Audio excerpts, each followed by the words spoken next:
कहानी की शुरुआत होती है एक जर्मन मिलिट्री आउटपोस्ट से। रात का सन्नाटा ऐसा था कि पत्ता भी खड़के तो गोली चलने की आवाज जैसा लगे। अचानक एक जोरदार धमाका इस सन्नाटे को चीर देता है। अलार्म बजने लगते हैं। सभी सैनिक अपनी पोजीशन ले लेते हैं। उनकी उंगलियां ट्रिगर पर थीं और आंखें अंधेरे को भेदने की कोशिश कर रही थीं। कमांडर अपनी दूरबीन से अंधेरे में झांकने की कोशिश करता है। उसकी नाइट विजन उसे कुछ नहीं दिखा रही थी, लेकिन उसका तजुर्बा कह रहा था कि कुछ तो गड़बड़ है। रडार पर लाल बिंदु चमकने लगे। एक नहीं, दो नहीं, बल्कि सैकड़ों सिग्नल तेजी से बेस की तरफ बढ़ रहे थे और उनकी रफ्तार 20 किलोमीटर प्रति घंटे से भी ज्यादा। क्या कोई इंसान इतनी तेज दौड़ सकता है, और वो भी घने जंगल में? कमांडर ने तुरंत फ्लेयर दागने का आदेश दिया। हवा में रोशनी का गोला फूटा, लेकिन नीचे कोई इंसान नहीं दिखा, बस एक खालीपन। लेकिन तभी कुत्तों के रोने और भौंकने की आवाजें आईं और फिर अचानक खामोश हो गई। तभी अंधेरे साए बेस की दीवारों पर चढ़ने लगे। कमांडर चिल्लाया, फायर! गैटलिंग गन्स की दहाड़ से जंगल गूंज उठा। गोलियों की बारिश के बाद जब धुआं छटा और सुबह हुई तो सैनिकों ने जो देखा उस पर उन्हें अपनी आंखों पर यकीन नहीं हुआ। वो कोई दुश्मन सैनिक नहीं थे, वो रैकून्स थे। जी हाँ, साधारण दिखने वाले जानवर, लेकिन हजारों की तादाद में एक सुव्यवस्थित सेना की तरह हमला कर रहे थे। आखिर जानवरों को कौन नियंत्रित कर रहा था? लेकिन ये तो बस शुरुआत थी। असली तबाही तो अभी बाकी थी। कुछ ही समय पहले पृथ्वी पर एक भयानक आपदा आई थी। पेरिस की तरफ जा रहा एक हवाई जहाज अचानक आसमान में ही बंद हो गया और सीधे जमीन पर आ गिरा। देखते ही देखते दुनिया के हर शहर की बत्तियां बुझ गई। न्यूयॉर्क, लंदन, टोक्यो, सब अंधेरे में डूब गए। पूरी पृथ्वी पर सिर्फ एक छोटा सा हिस्सा जगमगा रहा था, और वो था मॉस्को और उसके आसपास का इलाका। इसे अब सर्कल ऑफ लाइफ कहा जा रहा था। बाकी दुनिया पूरी तरह खामोश। रूस अब दुनिया से कट चुका था। उन्हें नहीं पता था कि बाकी दुनिया में कोई जिंदा भी है या नहीं। इस रहस्य को सुलझाने के लिए अल्फा स्पेशल फोर्सेस को उस अंधेरे क्षेत्र, जिसे क्वारंटाइन जोन कहा जा रहा था, में भेजा गया। जैसे ही टीम शहर में दाखिल हुई, वहां का नजारा रोंगटे खड़े करने वाला था। गाड़ियां सड़कों पर खड़ी थी, लेकिन उनमें कोई ड्राइवर नहीं था। दुकानें खुली थी, लेकिन कोई ग्राहक नहीं। ऐसा लग रहा था जैसे वक्त थम गया हो। सैनिक एक शॉपिंग मॉल में घुसते हैं। वो पोर्टेबल लाइट्स लगाते हैं और पूरा मॉल रोशन हो जाता है। लेकिन रोशनी होते ही सामने जो मंजर आया वो दिल दहलाने वाला था। वहां लोग थे, लेकिन सब मरे हुए, बिना किसी खून खराबे के, बिना किसी संघर्ष के, बस गिरे हुए। जांच आगे बढ़ती है। टीम एक रिहायशी अपार्टमेंट में जाती है। वहां डाइनिंग टेबल पर खाना रखा था, जिसमें से अभी भी भाप निकल रही थी। इसका मतलब यह घटना अभी कुछ ही पल पहले घटी थी। लेकिन अजीब बात यह थी कि वहां कोई लाश नहीं थी। परिवार के लोग गायब थे। तभी ऊपर की मंजिल से शोर सुनाई देता है। सैनिक दौड़ते हैं। उन्हें परछाइयां दिखती हैं। कुछ लोग 5वीं मंजिल से नीचे कूद जाते हैं। सैनिक गोलियां चलाते हैं। गोलियां उन्हें लगती भी हैं, लेकिन उन पर कोई असर नहीं होता। वो दर्द महसूस नहीं करते, वो रुकते नहीं, बस अंधेरे में गायब हो जाते हैं। अल्फा टीम को समझ आ गया था कि उनका सामना इंसानों से नहीं, बल्कि किसी और चीज से है। घायल साथियों को लेकर उन्हें पीछे हटना पड़ा। जहां एक तरफ सीमा पर जंग छिड़ी थी, वहीं मॉस्को के एक मिलिट्री अस्पताल में एक अलग ही जंग लड़ी जा रही थी। साशा नाम की एक लड़की, जो एक मानसिक रोगी मानी जा रही थी, उसे अजीब सपने आते थे।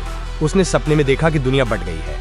इंसान नहीं रहे, बल्कि मशीनों की तरह एक ही दिशा में चल रहे हैं। उसके सपने में उसे कोई घूर रहा था। जैसे ही वो पलटी, उसकी नींद खुल गई और उसने पाया कि उसके बिस्तर के पास एक अजनबी खड़ा है। इस अजनबी ने साशा से कहा कि इंसानी संकट के 3 चरण हैं और उसे एड नाम के शख्स को ढूंढना होगा। साशा घबरा गई। उसने चिल्लाकर पहरेदारों को बुलाया, लेकिन जब पहरेदार अंदर आए तो वहां कोई नहीं था। वो अजनबी हवा में गायब हो चुका था। कौन था वो? क्या वो साशा के दिमाग का वहम था, या कोई ऐसा जो स्पेस एंड टाइम के नियमों से परे था? उधर मिलिट्री बेस पर कमांडर काया परेशान थी। उसने खुलासा किया कि दुनिया में सचमुच सुपर पावर्स मौजूद हैं। साशा उनमें से एक है। उसका दिमाग वो डेटा देख सकता है जो आम इंसान या मशीनें नहीं देख सकती। रिकॉन टीम फिर से उस वीरान इलाके में भेजा गया। इस बार तैयारी पूरी थी। टैंक, फाइटर जेट्स सब साथ थे। लेकिन जैसे जैसे वो आगे बढ़े, उन्हें तबाही के निशान मिले। पिछली बार भेजी गई टैंकों की पूरी टुकड़ी गायब थी। जब उन्हें उनके अवशेष मिले तो मंजर भयानक था। किसी अज्ञात शक्ति ने टैंकों को खिलौनों की तरह तोड़ दिया था और पूरे शहर को 2 हिस्सों में चीर दिया था। शहर में दहशत फैल चुकी थी। लोग हिंसक हो रहे थे। लूटपाट मची थी।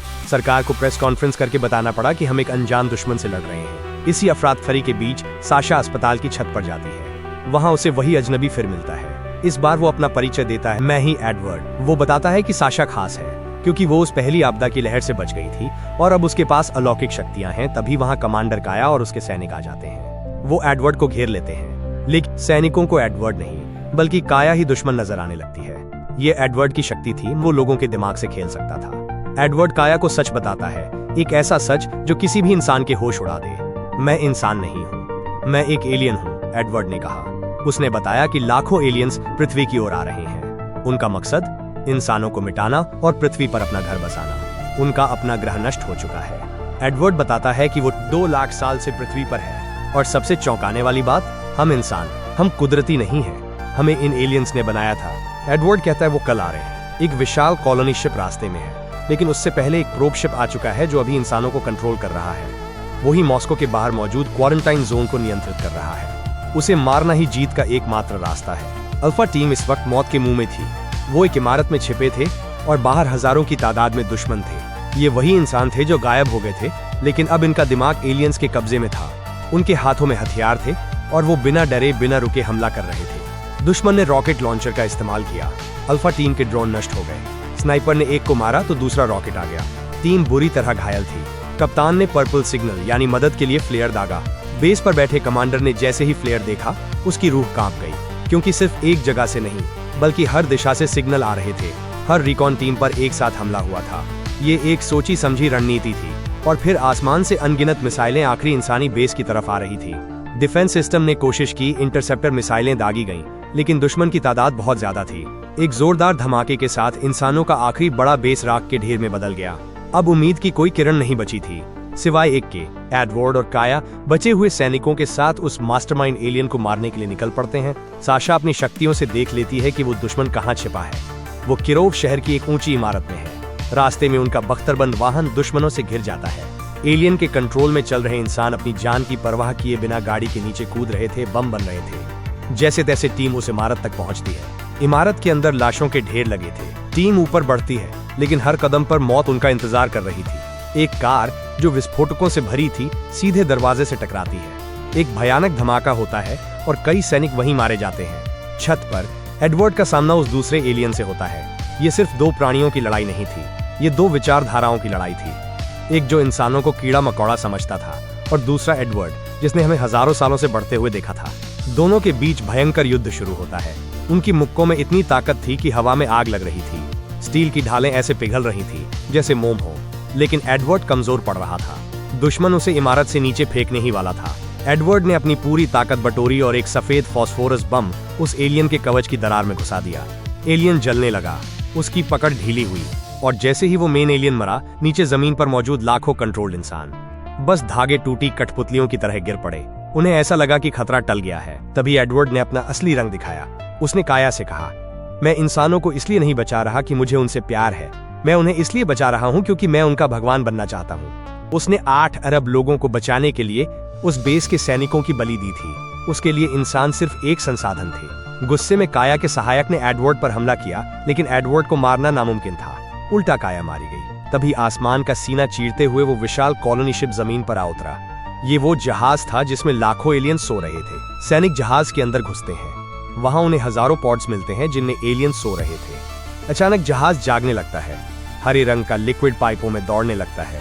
वो उन्हें जगा रहे थे। अगर ये लाखों एलियंस जाग गए तो पृथ्वी का अंत निश्चित है।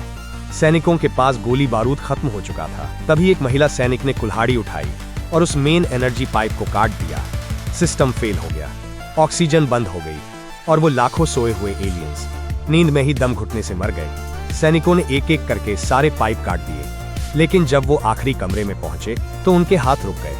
वो कमरा एलियन के बच्चों से भरा था। नन्हे मासूम बच्चे जो अभी अभी अपनी नींद से जागे थे। वो डर नहीं रहे थे, वो बस जिज्ञासा से इंसानों को देख रहे थे। उनकी आंखों में कोई नफरत नहीं थी, बस सवाल थे। सैनिक जो अब तक बेरहमी से दुश्मनों को मार रहे थे, बच्चों को देखकर पिघल गए। उन्होंने अपनी बंदूकें नीचे कर ली।